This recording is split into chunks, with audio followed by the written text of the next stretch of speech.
आंदोलन के सामने अपने हकों को बचाने की चुनौतियां हैं। All India central counselling of trade unions का चौथा जिला सम्मेलन labour law advisers association UP hall Sarvodaya Nagar में एक्ट ट्रू के प्रदेश महासचिव अनिल वर्मा ने उद्घाटन भाषण में कहा कि कॉरपोरेट जगत के इशारे पर सरकारी श्रम कानूनों को बदलकर उसके स्थान पर शोषणकारी कानूनों को लादने का काम किया जा रहा है। ऐसे बदले हुए माहौल में मजदूरों के सामने मिलने वाले हितों की रक्षा के लिए चुनौतियां खड़ी हो गई हैं। आने वाला समय संघर्ष से भरा हुआ होगा और इसका मुकाबला श्रमिक वर्ग को संगठित कर ही किया जा सकता है। सम्मेलन के मुख्य अतिथि प्रदेश अध्यक्ष विजय विद्रोही ने कहा कि सरकार किसी भी राजनीतिक दल की हो, लेकिन श्रमिक वर्ग को संगठित कर उन्हें वर्गीय चेतना से तैयार करना होगा। सम्मेलन को भाकपा माले कॉमरेड विधा राजवाड़ा, राणा प्रताप सिंह महामंत्री all India central counselling of trade unions ने भी संबोधित किया। सम्मेलन में कॉमरेड SAM जयदी, विजय राकेश, अजीत यादव, अमितेश अग्निहोत्री, महावीर, दशरथ लाल, गंगा सागर, सुलेखा, आशा कुशवाहा, रेखा देवी, रामा देवी, उर्मिला देवी, रामाश्रे इत्यादि शामिल रहे। वर्तमान न्यूज से रवि शर्मा की रिपोर्ट। क्या सरकार से आप कहना चाहते हैं, क्या समस्या है? समस्याएं तो दरअसल में क्या सरकार से तो क्या कहना है, इसलिए कि सरकार पूरा मजदूरों के विरुद्ध ही खड़ी हुई है। पूरे 70 सालों में जो लड़ भिड़ करके बहुत कुर्बानियों के बाद 44 श्रम कानून बने थे, सरकार ने उन सारे श्रम कानूनों को खत्म कर दिया और 4 श्रम संहिताएं लेकर के आए और वो श्रम संहिताएं मजदूरों की गुलामी का एक नया रास्ता खोल रही है। तो सरकार ने जो नौकरी का पूरा स्वरूप था उसको बदल दिया, आउटसोर्सिंग, संविदा, इसके जरिए जिसमें न तो किसी सामाजिक सुरक्षा की गारंटी है न न्यूनतम वेतन की गारंटी है।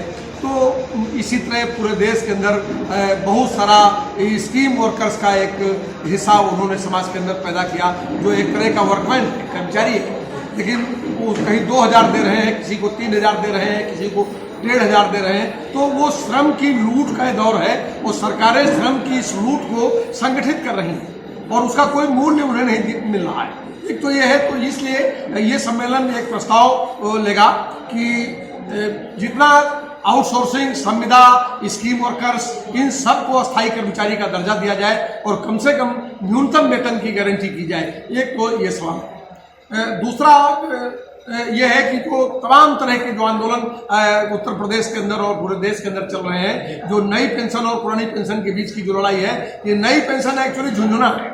इसलिए पेंशन मजदूर की का हक है, वो कोई भीख नहीं है।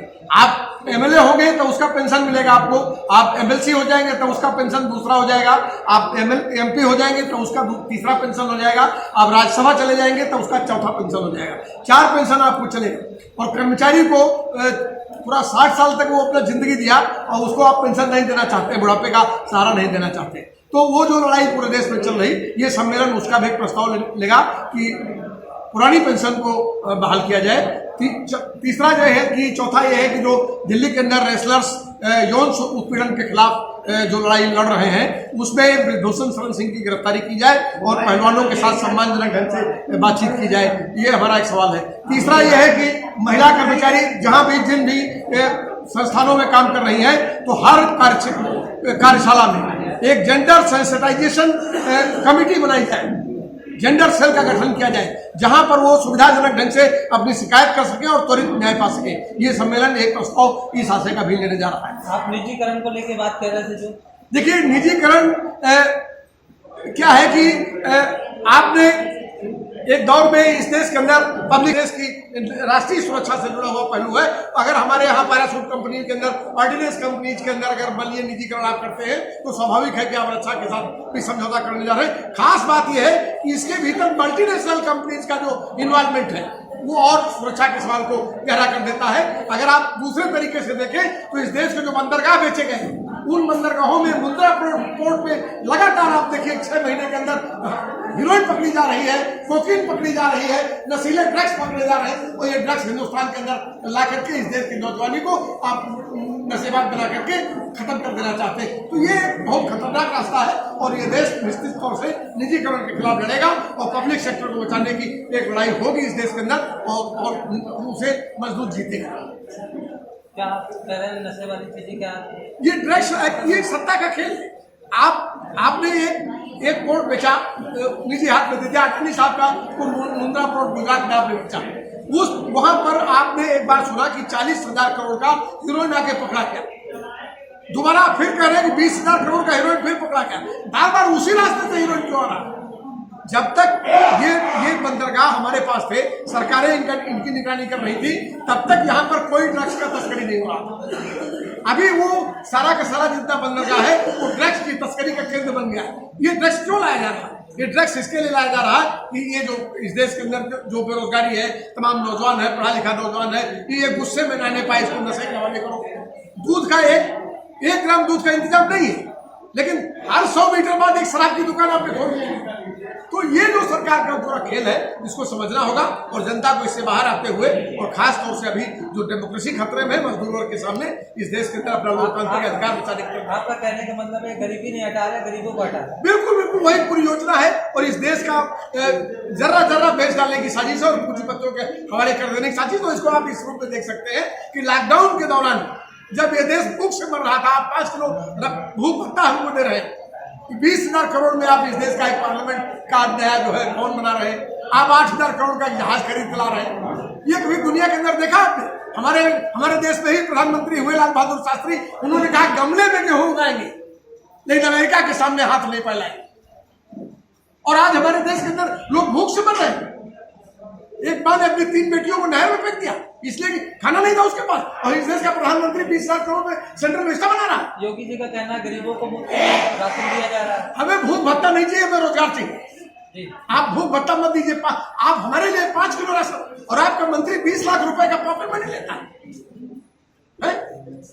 हमारे देश के प्रधानमंत्री का ख्याल आपने वहां पर आपने 200 साल पुरानी लाइब्रेरी जलाई, जिसके अंदर लाखों किताबें थी, जला दी।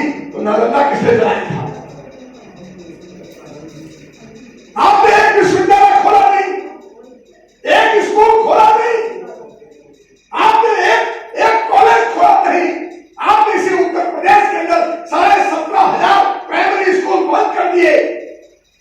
आपने यूनिवर्सिटी कॉलेज के कैंपस को किराए पर उठा दिया, बच्चों की फीस को 1,000 गुना बढ़ा दिया। जो 4,000 में दिल्ली विश्वविद्यालय में बच्चा पढ़ पाता था, वो 1,45,000 रुपए उसके पास नहीं। आप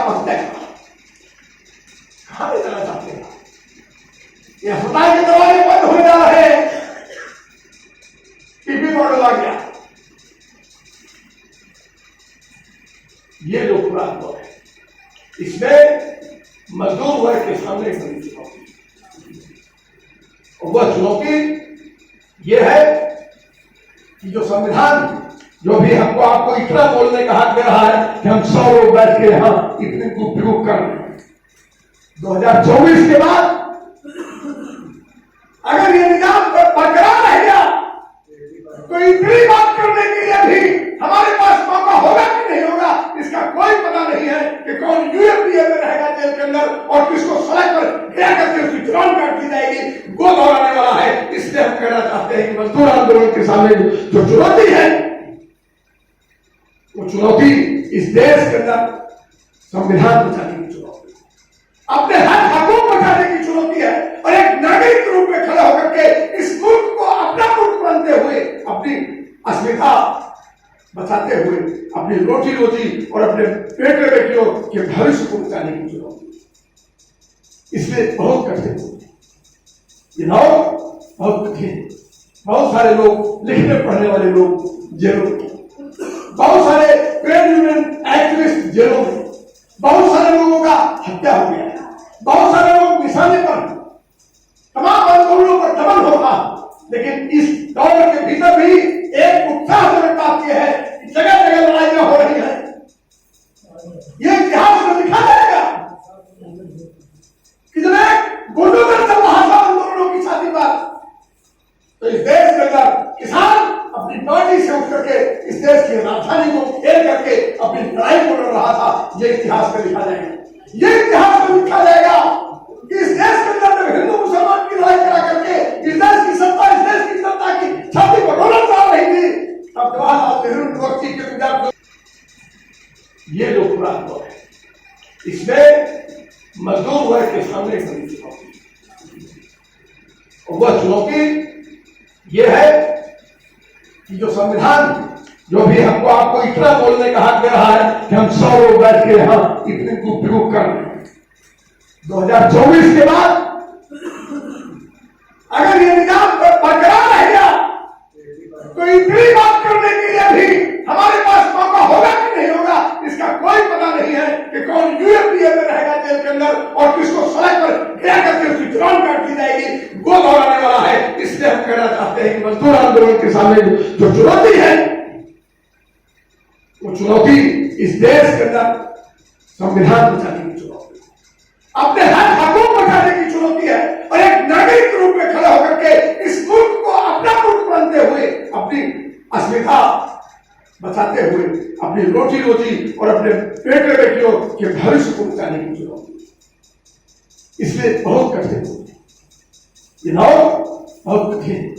बहुत सारे लोग, लिखने पढ़ने वाले लोग जेलों में, बहुत सारे ट्रेड यूनियन एक्टिविस्ट जेलों में, बहुत सारे लोगों का हत्या हो गया, बहुत सारे लोग निशाने पर, तमाम आंदोलनों पर दमन होगा।